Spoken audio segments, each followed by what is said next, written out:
P V അൻവറിനെ കേന്ദ്രീകരിച്ച് വലിയ രീതിയിൽ വാർത്ത കൊടുക്കുന്നതെന്ന് തോന്നും.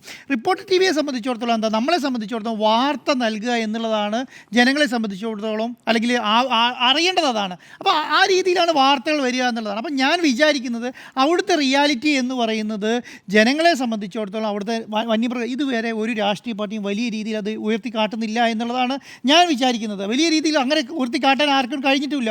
ഒരു പത്രസമ്മേളനം പി വി അൻവർ ഒഴിച്ച് കേട്ടോ, പി വി അൻവറാണ് പിന്നെ അത് പറഞ്ഞുകൊണ്ടിരിക്കുന്നത്.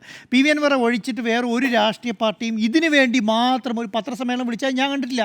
എത്രയോ നേതാക്കന്മാർ എത്രയോ സ്ഥലത്ത് വലിയ രീതിയിൽ പത്രസമ്മേളനം വിളിക്കുന്നു, ചർച്ച ചെയ്യുന്നു. പക്ഷേ നിലമ്പൂരിൻ്റെ കാര്യങ്ങളുമായി ബന്ധപ്പെട്ട ചർച്ച ആക്കുന്നുണ്ടെന്നോ.